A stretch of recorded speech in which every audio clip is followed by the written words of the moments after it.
estiagem severa. É diferente da estiagem natural. De 15 em 15 dias dava uma chuva, né, para molhar as plantas resistirem, e hoje não. A gente já está mais de 4 meses sem uma chuva, a chuva que cai no máximo é 5 milímetros de água. O sol vem e já evaporou tudo. E nós que trabalhamos com a mandioca, a gente fizemos a nossa roça no meio do ano, não grelou nada, não tem nada. Então eu fico pensando assim, como é que nós vamos viver?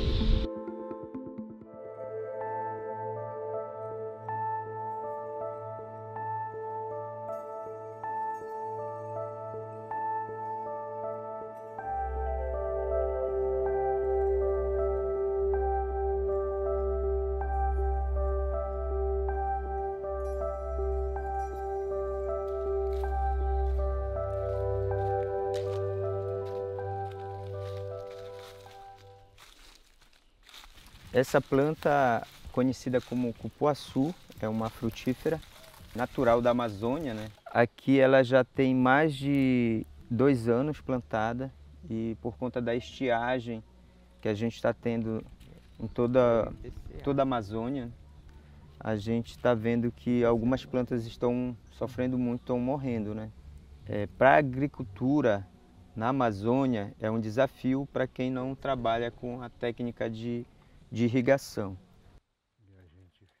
Quando a gente observa aqui a questão da pupunha, nesta época aqui a gente já está vendendo pupunha. Já tinha bastante para vender. E ela é uma plantação quase permanente. Que a pupunha está praticamente quase 100% morta. Mesmo assim, com a irrigação precária que a gente tem, não é o suficiente. Mas também está dando para a planta sobreviver, não sei até quanto.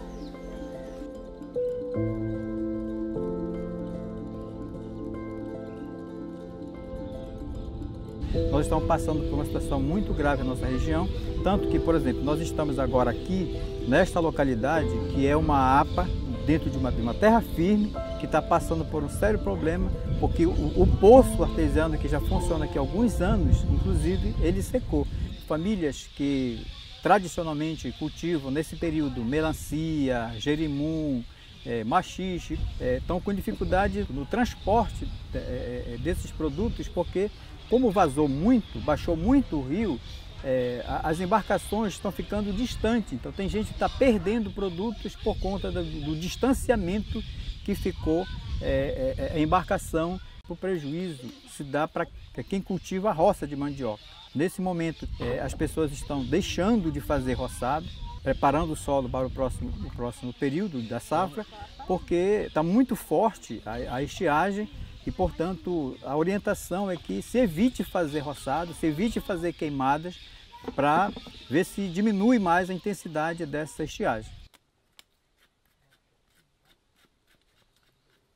O corte-queima que a gente fala é um processo de limpeza de área que a agricultura familiar faz aqui na Amazônia para fazer o seu plantio de mandioca. Para limpar uma área, ele corta uma capoeira mais preservada e toca fogo.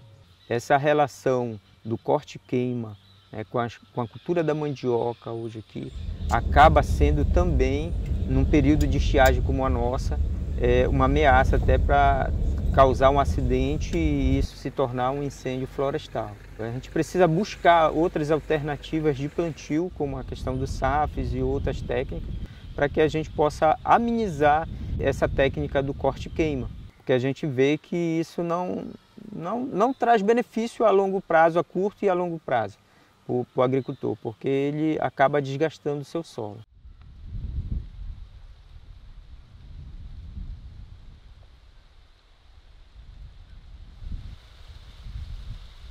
O primeiro experimento que a gente fez foi mamão, aí se saiu bem. Depois aí ele disse, faz o experimento na melancia. A melancia foi na questão já para ver realmente os adubos orgânicos, né?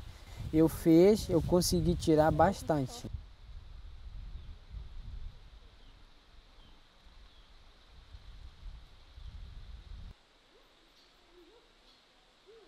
Então esse açaí veio de lá diretamente da Embrapa. Quando a gente plantou ele, já estava a irrigação. Só que também foi no período que o valor do preço do combustível aumentou. Era 3 litros de gasolina por hora. Então uma hora de irrigação realmente ele não é o suficiente para o açaí. Ele precisa tanto do sol, mas também ele precisa da água. Eu não tinha condições, né, de manter ele direto. E veio a perda, tivemos essa perda. Todo trabalho ele tem um esforço. E realmente a gente viu e dá tristeza, mas também a gente não vai desistir. A gente quer continuar.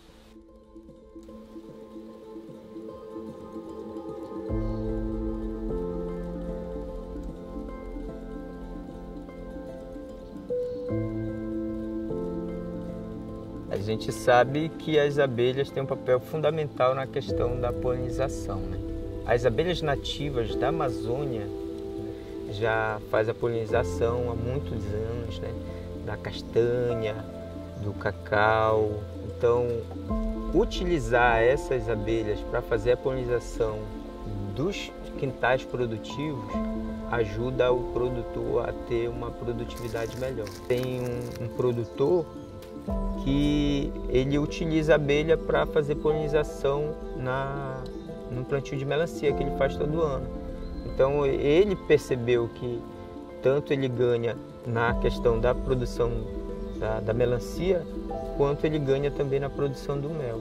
Esse é fundamental, porque se a gente está falando de manter a floresta em pé na Amazônia, para que a gente possa ter um ambiente a nível nacional mais regulado em relação à chuva, ao clima, a gente tem que preservar a floresta em pé. Então as abelhas acabam forçando o agricultor a não abrir áreas nativas, porque aquelas plantas nativas que as abelhas visitam, elas são fonte, né, de recursos naturais para as abelhas.